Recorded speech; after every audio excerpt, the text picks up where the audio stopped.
What's up, guys? Welcome back. Today we're going to take the 70 Cb450 out. For you guys that have watched the last few videos, you guys know that I've been trying to restore this thing and it's roadworthy. I still don't have tags, so I can't drive it out on the streets yet. We're just going to go through the neighborhood.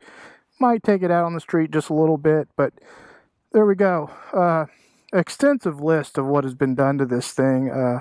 New carburetors, electronic ignition, all new gaskets, new mufflers, new brakes are completely rebuilt, headsets new, new custom wiring harness that I did, new brake light, new headlight, new bars, grips, levers, cables.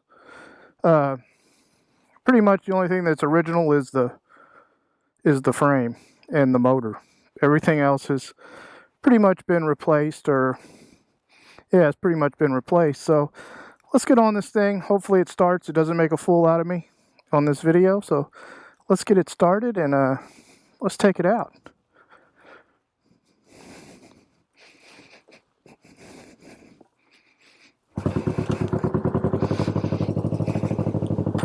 Cranks right up. As you can tell, the handlebars are a little bare, so I have a toggle switch for the headlight. So headlight's now on. So let's take this thing for a little spin around the neighborhood.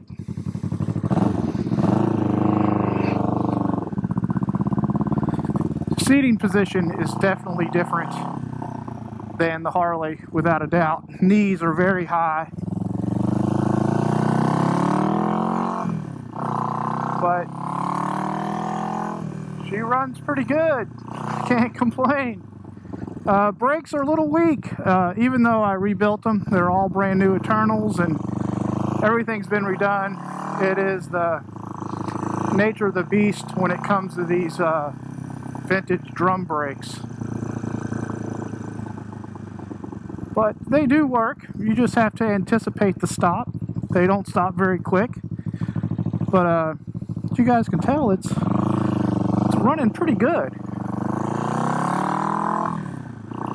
Sounds good. It is a 5-speed, which I thought was unusual for a 50-year-old bike. I was assuming it was going to be a 4, but it is a 5-speed, so I really don't know how fast I'm going or RPMs because I didn't install any of the gauges, and I don't think I'm going to.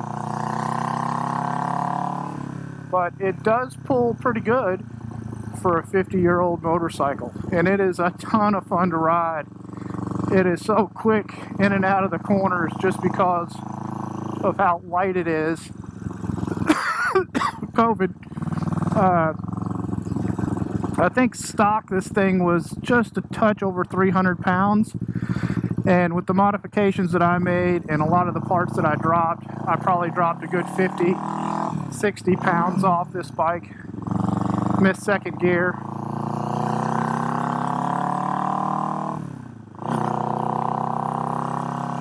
But I'm pretty impressed with the way that it runs. I still have the tank raw. I haven't painted it yet. As you can see, I got some stickers on it for now.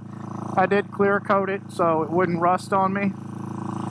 But I'm not sure what I'm going to do with that yet. I may just leave it bare metal, or I may have it painted. I'm not 100% sure. And like I said, I'm still in the process of getting this registered. It has been a true pain in the butt, especially with COVID, because it's just hard to get into the DMV. It's very crowded, and I've been doing a lot of this through email with the DMV. So, is this lady gonna let me go? Go ahead.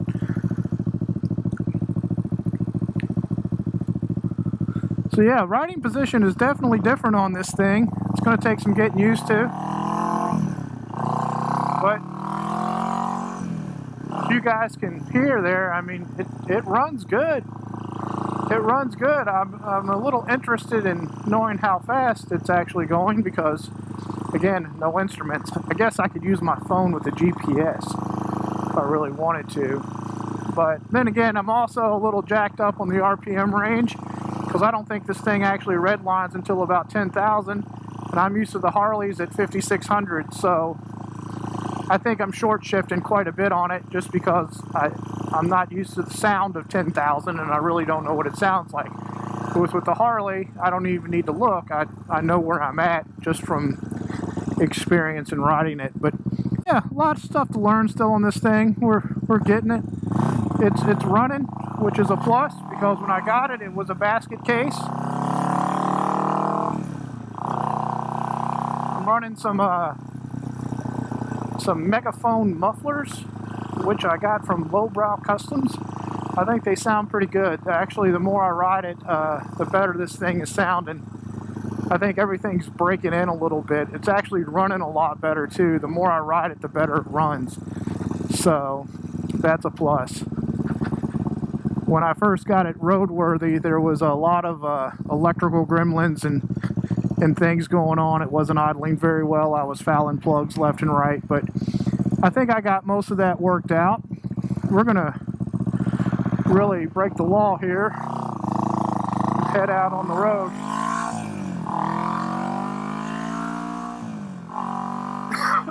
COVID. So yeah, it gets up to speed pretty easy. Not much problems whatsoever. Pulls really good. Pretty excited to get this thing finished and up on the road. No turn signal, so hand signals only.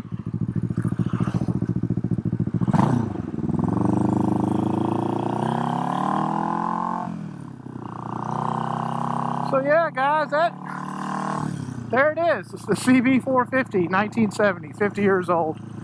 I'll go over it a little bit more in detail when I get the time, but I was just going to go out today and get some miles on it, even if it's in the neighborhood, just to run some gas through it. Because like I said, every time I ride it, it seems to be running better. So I think with these older bikes, you really do need to keep them running. If not, they kind of go to shit on you. So I'm going to try to get some break-in miles on this. I know that sounds crazy.